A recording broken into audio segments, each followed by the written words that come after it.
Theodore Roosevelt decided we needed to build the canal so we can have faster shipping, trade and military transport, and because the Cape Horn trip, their current trip, was too dangerous and too long.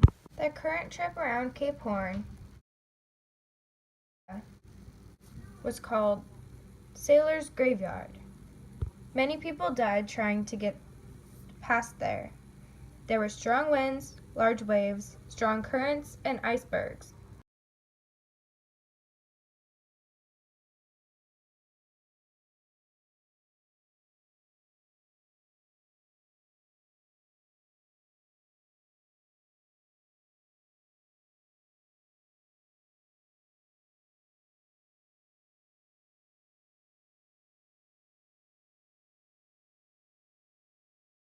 Alright guys, you ready to build this canal?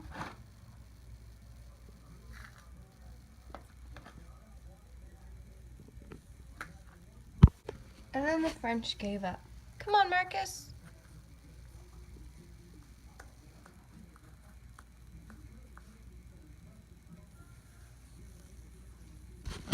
There was constant rain, which led to heavy landslides, which ended up killing people. There was also spread of yellow fever and malaria, which also ended up killing people. The French tried making a sea level canal, but ultimately it failed. And they wanted to try a lock canal, but their funding was pulled in 1888. The U.S. bought the project from the French in 1902.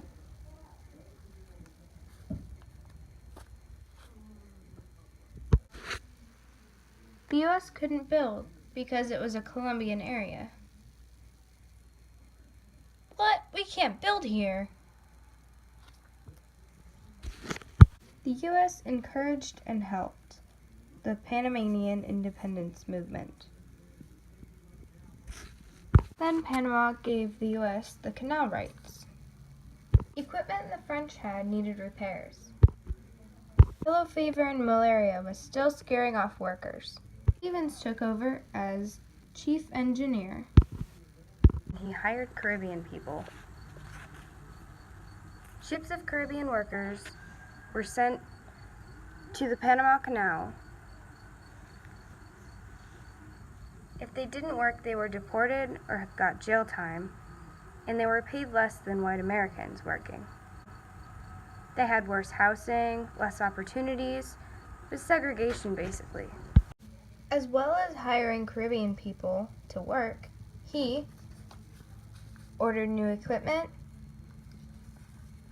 made a plan for the canal, and redid the train route to carry away the excavated material. He also decided on a lock canal.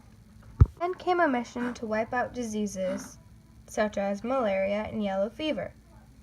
They would clean pools of water and fumigate homes. Stevens redesigned and caused a setback. George Washington Goethals was made new chief engineer. George squashed a work strike, and he added facilities to improve the quality of life for workers. Concrete locks were put in 1909. The project finished in 1914, and it officially opened on August 15, 1914.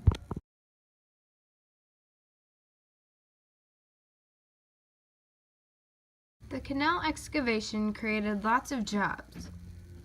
After the canal was done, lots of people were unemployed. The world was in awe of the canal. The Panama Canal cut off 8,000 miles from the trip from San Francisco to New York. Shipping was cheaper, faster, and safer. 1/10 of workers that worked from 1904 to 1913 died. They could have died from dynamite explosions, landslides, or diseases. The Panama Canal expanded global trade routes. The U.S. traded with Asia more. The Panama Canal has been a great success. The millionth ship passed in 2010. The Panama Canal is still upgrading, with new locks for larger ships put in 2016.